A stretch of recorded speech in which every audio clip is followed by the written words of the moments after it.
Good day, my fellow Americans and good people of the world. Today I would like to address you in regards to a risk analysis. I've been kind of taking in with as much of the full measure in this grander scope of what's been going on in terms of the choice of President Pandemonium to enter America into direct military conflict with Iran, and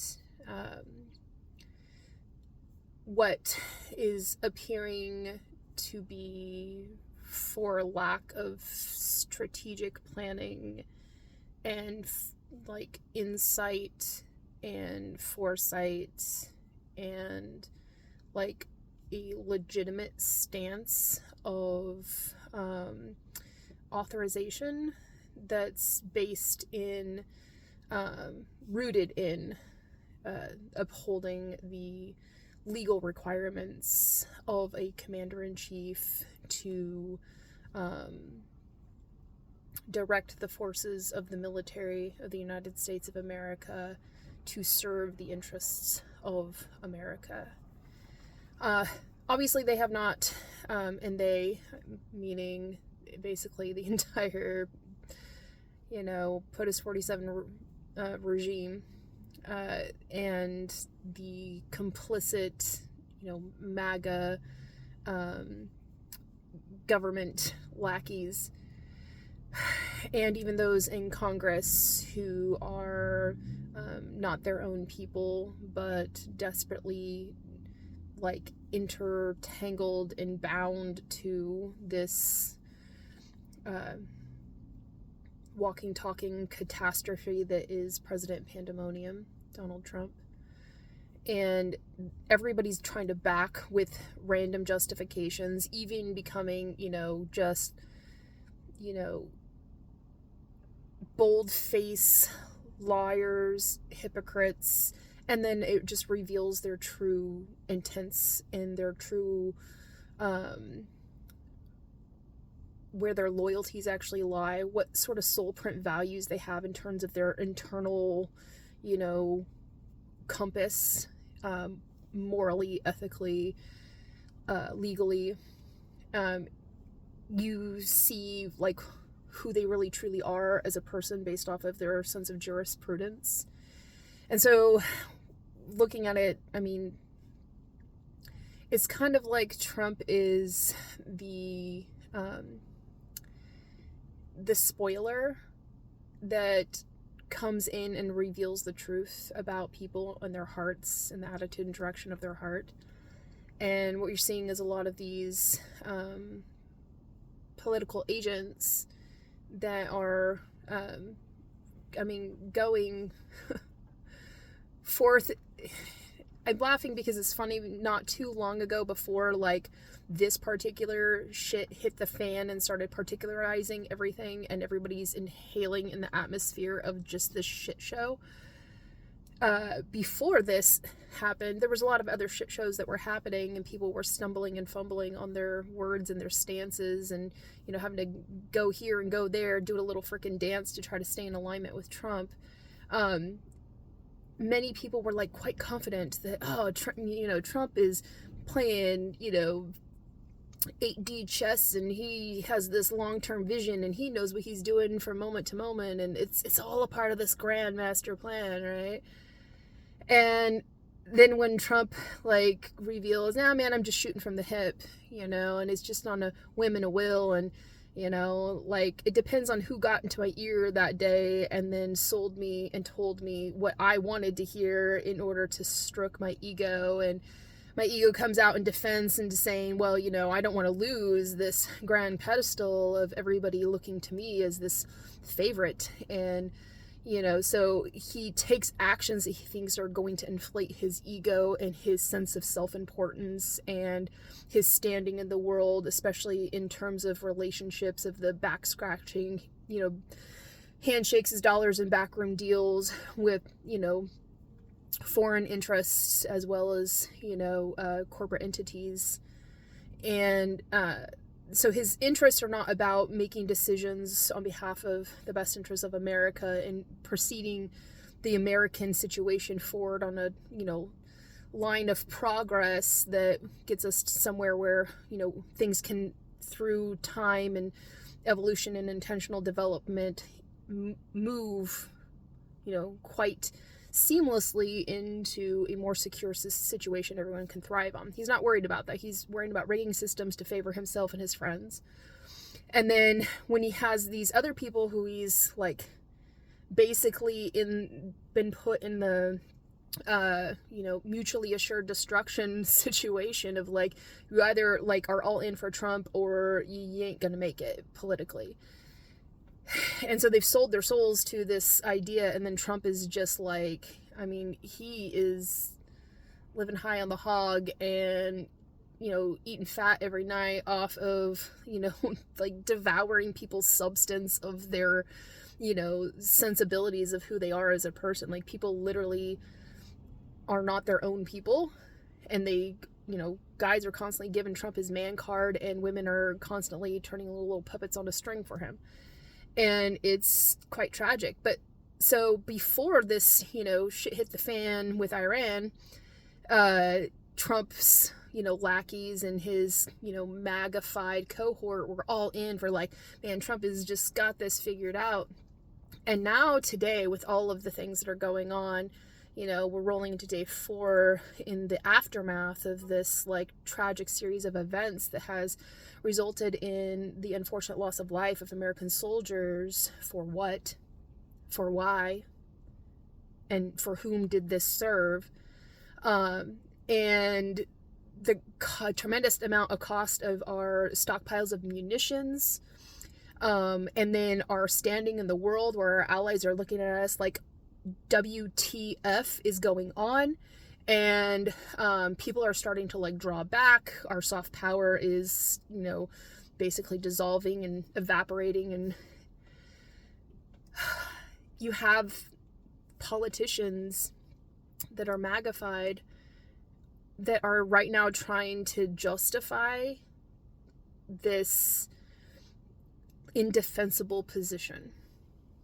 Because how can you justify an indefensible position that isn't even rooted or grounded in reality or facts or truth or legitimacies? You can't point to it and say, this is what this is about, this is what it's for. There's no meaning making that they're creating together because their story's evolving and shifting, and they're just trying to find where they can settle on okay, this is what we're going to say is the, chosen narrative. And that just goes to show that it's not that they had a plan all along. It's like, this is your chosen narrative, and so this is just like how you're going to justify what, you chose to do mindlessly. And to me, it's frustrating because America has to be about like strategic planning and foresight and forethought and compassion and consideration of all variables that are at play, and to bring it into a vast synthesis of reasonableness. It has to be just, fair, reasonable, right?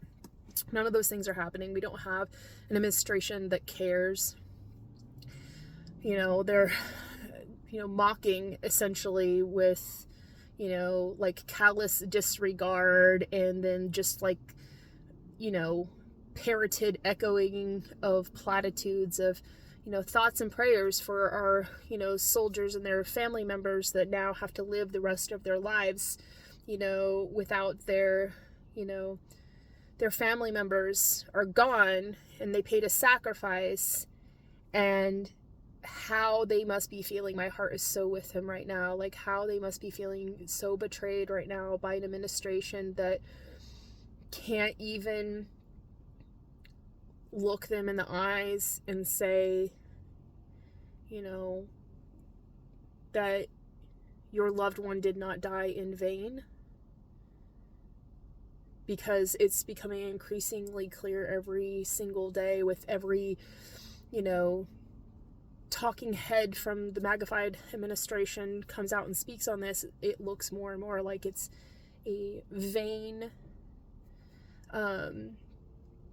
that Trump did this for himself and made others pay the price, including American soldiers and their families, including American citizens who now have to live with a sense of terror and fear, especially learning that, how egregiously incompetent and grossly incapable and utterly impossibly to wrap your head around how stupid Kash Patel is for setting America up for failure. And then listening today to Kristi Noem, who's supposed to be the Department of Homeland Security, proving herself to be inadequate by every valid metric and incapable of doing anything except for defending Trump on every corner. These are the people that are supposed to be protecting America's interests from foreign or domestic perpetrators of bad actors with nefarious intent who would perpetrate violence against America, Americans, in our collective best interest. And we have a bunch of morons running the show that are more focused on propagandizing the sense that everything's fine instead of making sure everything is fine, so people don't even have to think or worry about the what ifs. What are we safe? And nobody can rest their head at night feeling safe and sound because of the fact that you have these people that are not focused on making sure things are safe and sound. And so we have this terrible, situation where now Americans, in the complicated scenario of, oh my gosh, are we going to go to a larger World War III? And with everybody got, fingers on the nuke buttons and, tensions are high, and we have this psychotic president who really likes to bully and, demean and try to embarrass and attack people. And he's playing on their notions of fear and riling up their emotions to the point where somebody would be like, that's it. I'm done with it. And then they'll just press the button, and guess what? We're all screwed. So that's the, we don't have tact, and we don't have, poise, and we don't have, self-control and, a determined measure of reasonableness from our president. He's out there kicking up sand, stirring up trouble, and causing problems for America and picking fights with everybody to the point where people are going to have enough is enough. I love you, America. I love you, Americans, but F you, Donald Trump. And, we're not playing your stupid game anymore. We're not going to let you use America's, power, money, influence, to humiliate us, bully us, steal from us, cheat us, lie to us, manipulate us, exploit us, harm us, and then turn us into your, wannabe lackeys or whatever. And then, so Americans are not able to rest their heads at night in peace. Now we're even more concerned because there's more conflict, more direct conflict that America has been brought into.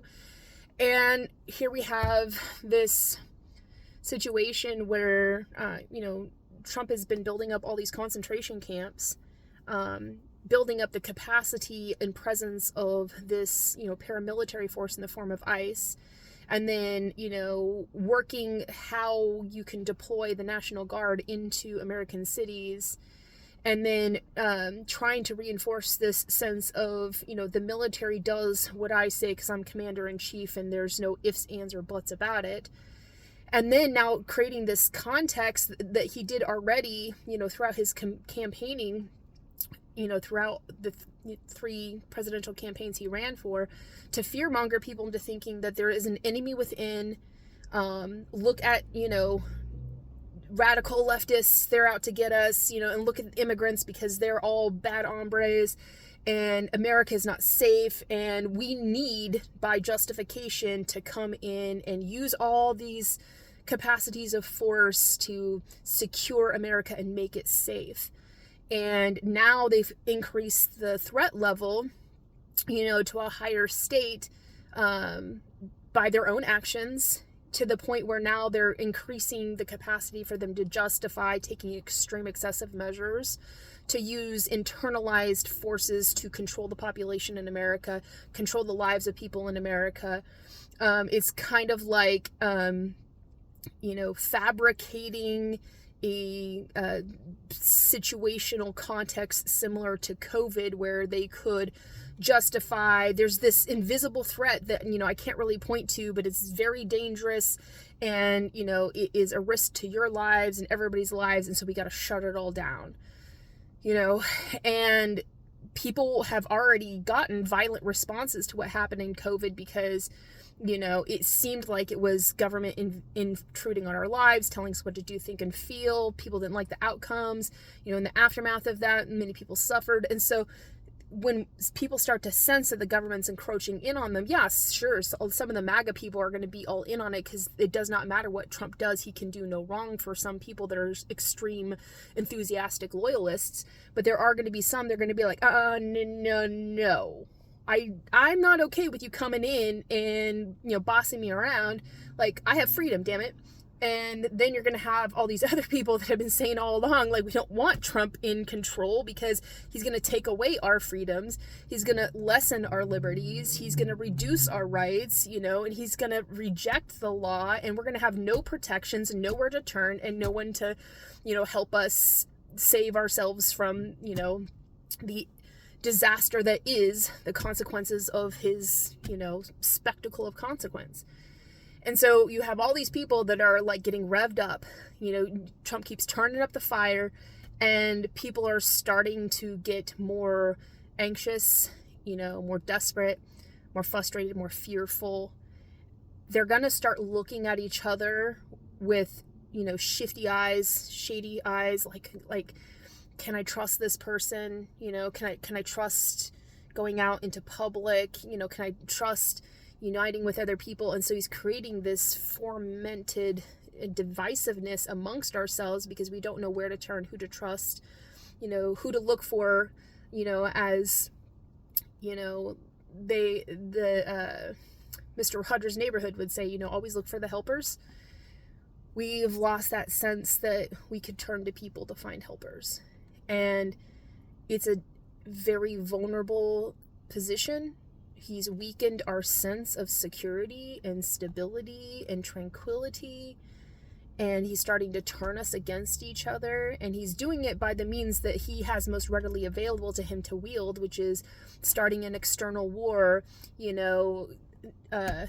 appointing incompetent people, in the most important roles for keeping us safe in America, and then publicly display their incompetence and allow them to do all these stupid things and make mistakes so that they can, erode Americans' trust in these systems that are supposed to be protecting us, so that he can justify, well, see, all of these, normal measures that would have kept you safe, they're obviously, dysfunctional because we got, incompetent people leading it that are doing the wrong thing, always, never doing right by the American people. So, the extreme measure is what he's going to go towards.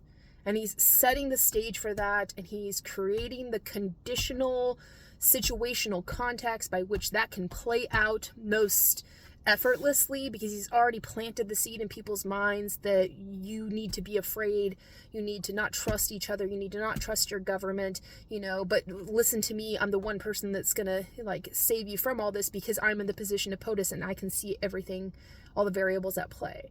But you also have to take it in the context is this man has no idea what is going on from one moment to the next. He doesn't even know the names of the people he's pardoning, despite the fact that these people have caused significant, traumatic, irreparable harm to Americans, to American finance systems, to the economy, have helped to perpetrate human and child trafficking, have helped to allow fraud to proliferate and for high concentrations of money, power, and influence to go into the hands of a few in this whole entire dark money system, drugs to be proliferated all throughout America. All these people that did all these bad things got to walk off scot-free, and then Trump says, I don't know who they are. I just signed on the dotted line.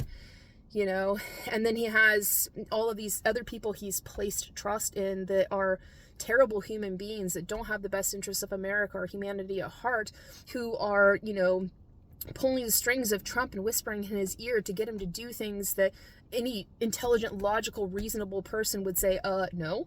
And, so you have people like Stephen Miller who are coming in playing their, like, disgusting game of, like, how can we, segregate America again and, normalize racism again and, plant stage a Christian white national superiority in all of the power structures of America and intentionally oppress, black people by turning the mechanisms that used to be supportive for them, like DEI, into weapons to wield against them, to do harm to them, cause them shame and discomfort, and help them, prevent them from helping themselves, and to hold them down and hold them back in society. And then you have people like Kristi Noem, who is, like, literally all about self-aggrandizement and this sense of Trump likes to be, this fashion model, type person. Is like, a woman should be a parade, a show. Her job is to stand there and look pretty. And that's what Kristi Noem fulfills for him in the role. And in the meantime, she's making decisions based off of, like, faulty logics and unreasonableness. And it's not about keeping people safe. It's about her going along with an extremely fascistic, cruel, and inhumane plan that other people say, we just want to get rid of everybody by any means necessary. We'll do whatever it takes. And she's like, okay. And then she allows these, like, terrible people who have a sense of wanting to be able to have free reign to do violence against certain populations of people that they have innate internalized bias and racism against. And she's enabling them, empowering them, giving them guns and giving them badges and giving them inadequate training that's focused on how to violate people's rights and get away with it. And she's unleashing this powerful force of, misguided, like, men are playing like toy soldiers to go out and traumatize and terrorize American cities, and do it under the guise of, we're rounding up, immigrants. In the meantime, yes, shooting American citizens, but, it's a casualty of the war on immigration that they're, creating in a civil war context on American soil. And so then you have, people like Kash Patel who are, firing people who are there, listening to reporting on it, centuries of intelligence that have helped to keep America safe. One of my favorite books that I read was about the concept of For the President's Eyes Only. And it's about how the formation of the CIA was established to help to gather the contextual evidence by which a president can be as informed as is possible about the inner workings of complex situations and scenarios, in an increasingly connective, world where technological advancements are occurring on so many different levels that it increases the threat risks for Americans. And we have to have intelligent, capable, devoted, constitutionally motivated, love for country, pride and prestige,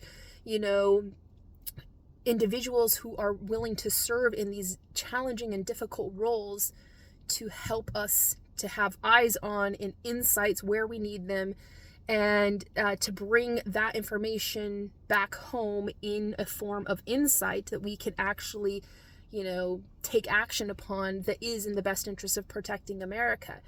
And to see that the president disregards that intelligence, sees so little value in it that he allows for his, lackeys to fire people in these roles, to cut off funding for these, these programs that were long-standing, cutting people off when they're in the middle of serving somewhere in the CIA, cutting off funding so that they're not allowed to fulfill their missions anymore, basically turning America into a deaf, dumb, blind, self-bound and highly limited, feeble, precarious, vulnerable, cornering, situation by design, by President Pandemonium himself and his terrible actions. And it's increasingly looking like this is an inside job to dismantle America's superpower so that the power can shift to other key players in the world. And it's no mystery and it's no surprise. And, it kind of makes sense as to why Trump is embedding himself in these, interrelationships and financial, relationships with these foreign, nations, because he'll have somewhere to escape pod to when, he burns everything down to the ground. And he doesn't have to do it himself. He creates the scenario by which America will disintegrate, fall into disunity. People will begin to not trust their government, not trust each other, not trust the situation, not trust the systems, and begin to see things falling in and collapsing in on us as things become more difficult because of the situation that's out there. Less companies are being made, less jobs are available, less income is coming in, things are becoming more expensive. Instantaneously, everybody's gas prices just shot up because of this war. And now it costs more money for you to go where you need to go to do the things that you need to do in order to live your life, function in society, be a participant and contributor to society. All these things became more expensive. Plus, because the cost of fuel goes up, the cost of all of our goods and services are going to increasingly go up as it catches up that when people go to order, new replenishments of their stocks of inventory at the grocery store, it's going to cost more because the fuel's more to be able to get it there. I mean, the cascading effects that this is going to have, you might not see it right now, but it is going to come, and it's going to slowly ease in, and it's going to be like the freaking lobster in the pot that the water slowly starts to boil you, and before you know it, you're dead. And it seems like an inside job to destroy America. And POTUS 47, President Pandemonium, is at the helm, leading us into utter pandemonium. And we are all paying the consequences for it. And so what my deep concern is, of course, is the fact that this is a direct, violent, attack on the unity of our nation. It is a direct, intentional undermining of the foundational principles of our democracy, of our way of life, and it is wedging divisiveness between us for these, phantoms of just like we have no idea how bad it is or who's with us and who's against us.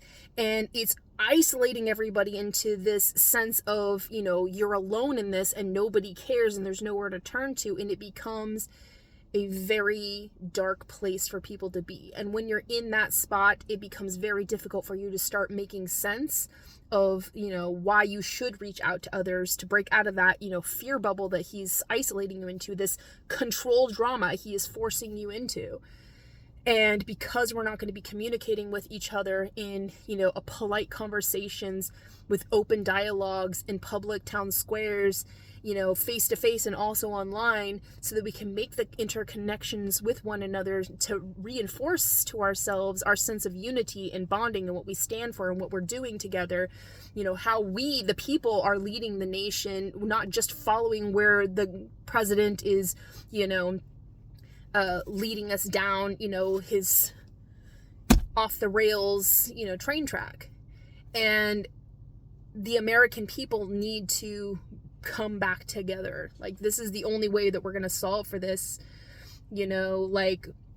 break away from the passion-knowing distinctions of the pride that you had in your sense of, party, over, reasonable policy, or your sense of, all in with MAGA because this is what I've staked my reputation on, or the sense that Trump, was right about everything, even though, he's doing you wrong. And the sense that to make great, they must fail to do good, and fail to do right by the American people. Like, this is not the way things have to be, and certainly not the way I want things to be. But it's a complex scenario that we're in, and it's difficult because I don't think that the Democratic Party has what it takes right now in its current form, to really rouse the spirit of the American people in totality, to get us to shift away from, this shitty paradigm, diverge onto a new continuum away from the spectacle and onto a continuum of what can be an imperishable world peace, where we can reinforce to ourselves trust in systems and trust in each other, and realizing that, the dynamic variables at play, like, all are individuated, and we're all working out our own, lives in, sense of happiness and in pursuit in our own ways. But we always bring it back home to the fundamental through line of America is for us, and it is about fulfilling the constitutional embedded preamble promise of, making sure that we are forming a more perfect union, establishing justice, ensuring domestic tranquility, providing for the common defense, promoting the general welfare, securing the blessings of liberty to ourselves and to our posterity, and to focus on that, commit to it, take our pledge to that. Like, our allegiance is not just to the flag because it stands for something, but because it represents to us the ideal of what does America stand for. That's what the Constitution is about. This is what America stands for. Our Declaration of Independence, this is what we will not stand for. We will not tolerate this bullshit.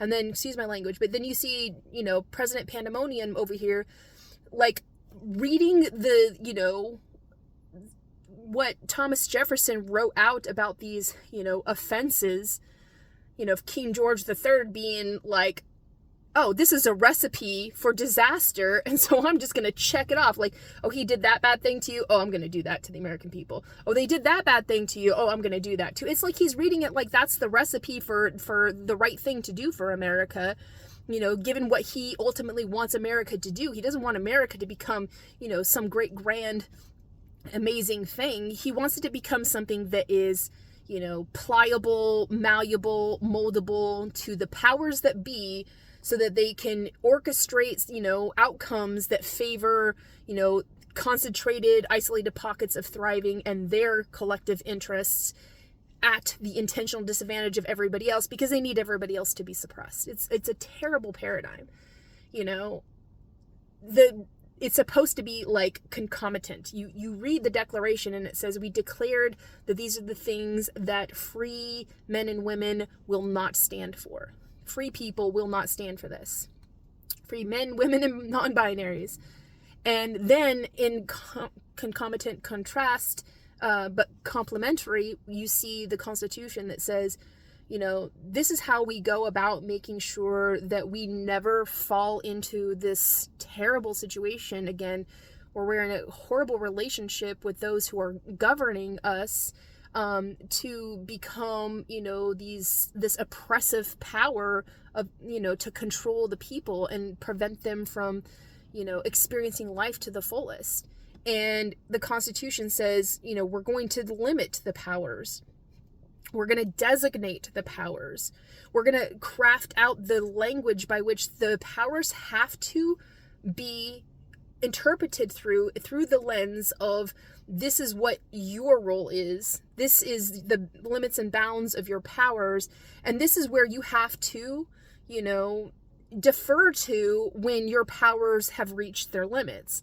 And let, the other, branch of government come in when it's their role to define and distinguish how do you unite the capacities of the executive with the responsibilities of the legislative, and to make sure that it can hold up in the judicial form as a basis of integrity. And instead of working together in mutualisms, we have been formalizing a unitary pinnacling of power into a very untrustworthy leader who is leading us in a terrible direction, and lives are being lost, our fortune is being squandered, the American people are put in a precarious situation, and he's fomenting the, state by which America can, lead into dissolution and a failed state. And nobody wants that. Nobody who actually, like, if you realize that's the game plan, because it is, you don't want that. You are not okay with those outcomes. And so what can we do to solve for that? My belief is we need to branch off, add another, branch of government with a designated intent and purpose, powers vested in the American people themselves, and they are a functional, operative, legitimized part of the American government, where the people have the power to hold representatives to account, hold them responsible to their promises, hold them in a sense of contempt if they fall out of line with what they have promised, or what are their responsibilities, to have some sort of mechanization that's a corrective mechanism to move things out of where concentrations of power are assimilated by the actions of those in representational government, their choices and their formations of policy, and then how they choose to act or not act on our behalf of the American people. Like, we can see the concentrations of that power and then break that up by creating a disbursement of that economic and political power, and always bring that power back into the smallest unit of power, which is the individual. The smallest concentration of power is the individual, and that's why we the people of the United States. So in a situation where we have this terrible circumstance of Iran, the American people right now, looking at who's in charge with the majority in Congress, is magnified Republicans who are timid, afraid little puppets, yielding to Trump and wielding power on his behalf, instead of doing the right thing for American people. If we had a civics branch of government that empowered the people to intervene on their own behalf when the Republicans, or any party, when representatives rather are doing things that are harming the best interests of Americans, doing things that are not what they want, they have a way to go in and make the government do their job. Make them vote on a war powers resolution.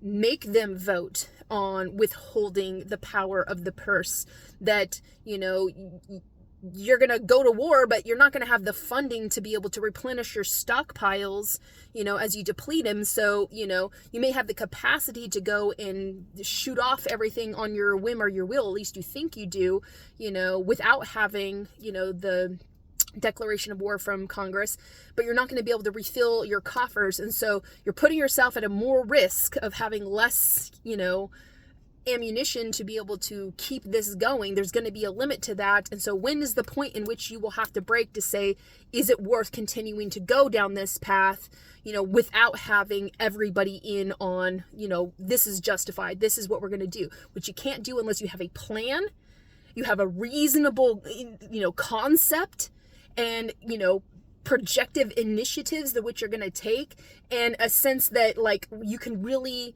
sell this notion to the American people where they could buy into it too and say, okay, we're going to have to do this, and we're going to have to do it right, and we're figuring out together what that means. And let the American people, who are relevant stakeholders, have a seat at the table to say, yes, no, help us define and delineate what is the best course forward as a collective, because guess what? The American people are the ones who ultimately have to pay. At the front lines, it's our, brave soldiers and service members who, are risking their lives and limbs, and some have already lost their lives, who are paying the upfront price. And then everybody in the economy is paying the, negative, outcome consequences of the repercussions of terrible decision making as the cost of everything's going up. And then again, everybody's becoming in this state of fears, like, what can we trust, and how, in danger are we right now? We don't really know. And then again, looking to our government that is being ran by a bunch of incompetent fools who are self-centered and do not care about you. We are in a terrible state. So if we had a fourth branch of government, the American people could have that seat at the table, have a leverage within, government to be able to say, nope, I object. Not just go out and petition and protest and try to sue the government so that they do right by the people. But we have a legitimate leverage within government that says there is steps that you have to take in order to create the chain of command by which something can actually be executed. And one of those variables, a piece that must be in place, is the American people themselves say, yes, we are in with you. I put my chips into this as well. We are all in. We pledge our lives, our sacred honor, and our wealth and fortunes into this as well, because we understand that this is what it's going to take in order to preserve, protect, and defend the Constitution that is the whole thing that keeps us together as a nation. And we don't have government there telling us right now in the executive branch and many in the legislative branch, who are not doing right by the American people, who are defaulting to MAGA, who are failing to do right by the people. They are making matters worse, and they're not instilling confidence in us that everything's going to be all right. And so now more and more Americans are going to be going to bed tonight having to reconcile this precarious situation we've been put in by choices that we were not able to make for ourselves. Knowing that right now, as it stands, we don't have a seat at the table, a say in the outcomes, but we are being forced to live out the outcome consequences of it. And the president still has failed to address the American people with confidence that we got this, and I got your back. And I know this is a difficult thing, but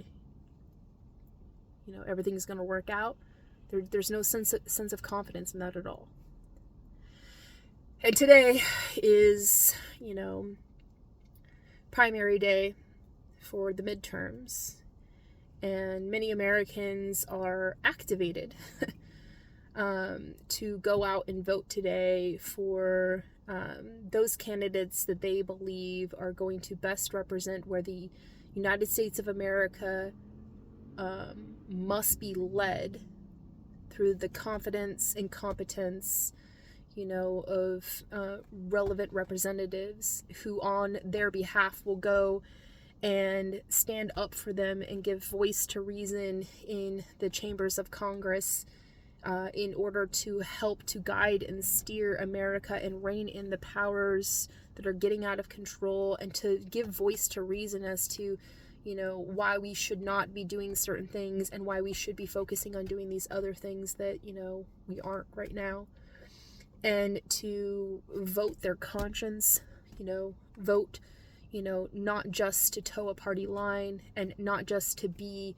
in spite of, the other side, but really, really go in and work as best they can to achieve a bipartisan approach to, teasing back the knotted entanglements of MAGA Republicans away from Trump and get them to come into this coalescing around the concept of what can we do to help to serve the American people befit the times and the needs of now, and to do what is necessary in order to make sure that as a nation we're going to be able to get through no matter what President Pandemonium might randomly choose with a wild hair up his ass tomorrow to do that causes chaos and mayhem, but rather says no matter what. Was one of my favorite concepts. It was a sign that I saw during the 2020 and the 2024 elections, or yard signs I saw everywhere that said, "Presidents are temporary, Wu-Tang is forever." And I loved that so much, because it's this sense of America knows who America is. And we're not defined by who is president at the time or what that president chooses to do. We're not even defined by what, Congress does in their sessions. We're not even defined by what, the courts rule on this or that way to help us to interpret the Constitution. We, the people, our lived experience, that is what makes America. what we choose to do every day, how we choose to show up in the world, how we choose to participate and contribute, how we choose to relate with one another, what we choose to focus our attention on, what we choose to decide for ourselves, like this is what we must do now in order to make sure that we are preserving our union far off into the future. And if we can elect people who respect that, who want to give power back to the people, and who are willing to say, like, I want to, take all of the power of the people and their desires and their wants and bring it to the fine point of distinction, so that when we are in crafting legislation and debating about legislation, that it's all about concentrating the power of the will of the people into the best case scenario, in the scenario universe by which we can apply ourselves with intention to take specific actions to achieve the outcomes that we want. And the American people and their will and their want, we are the engineers. We, the people, are the engineers of those outcomes. And the legislation is just putting on the books to say, we agree. We're all in, man. And then we can follow through and abide by that. And it has to be what is most natural in order for everybody to be on board. It is not natural for people to be violent towards each other, to be operating off of notions of fear. It is not normal for people to hate. It is not normal for people to live in want. It is not normal for people to be suspicious of one another. It is not normal for people to waste time, breath, and energy hating on everybody constantly. What's most normal? Championing for people's success. Sharing our joy and our bliss, living our blissipline, helping one another, being kind to one another, saying things that are good and compliment, because you know what, after you have a conversation with somebody that is, kind and, caring, and it's, your mind is open, your heart is open to all of the possibilities, like that's what makes you feel good. And the whole point of this exercise is to make outcomes that help us to feel good and help us to, do good and help us to be good and help us to live the good life together.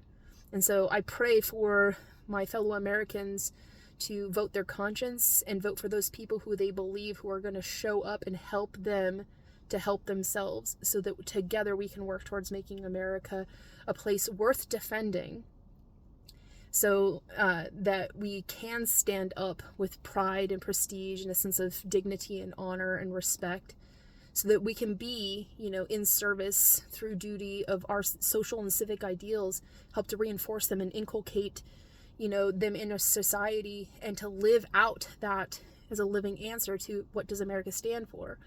And do so in such a way where it's not about, party factioning, and it's not about divisiveness and, who can make who hurt the most, but rather like, how can we work together to establish a healing balm for our nation that says, like, what's more important than your personal vendettas or your sense of vengeance and, retaliation, your sense of, needing to get at somebody or to hurt or harm someone. Like, none of those things matter, because at the end of the day, what matters most is the attitude and direction your heart should always be leaning in towards us, being a part of something much bigger than any one of us alone can accomplish together, to take responsibility and extreme ownership of those outcomes and show up every day giving our talents in service to helping to bring that about together.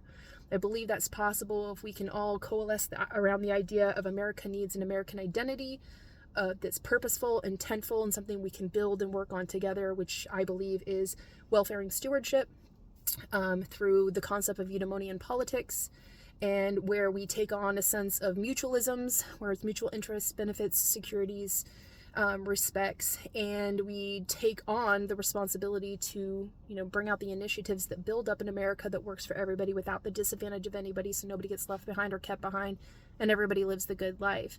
And we can move on past this infighting with one another about, who's right, who's wrong. I don't care about the political left. I don't care about the political right. I care about what is right. I don't care about the Republican Party. I don't care about the Democrat Party. I care about the responsible party. And everybody can be responsible for making sure that America can be a success together, And I want us to focus on that. So I really hope people are voting their conscience today. That helps us lead forward in that direction. And I hope that everybody continues to find peace in their heart to know that even though things are really hard right now, we're going to get through this. We always do. We find a way, or we make a way. And that's what this is all about. So until next time, I'm grateful for your valuable time, attention, and consideration. Until next time, I appreciate you. Be well.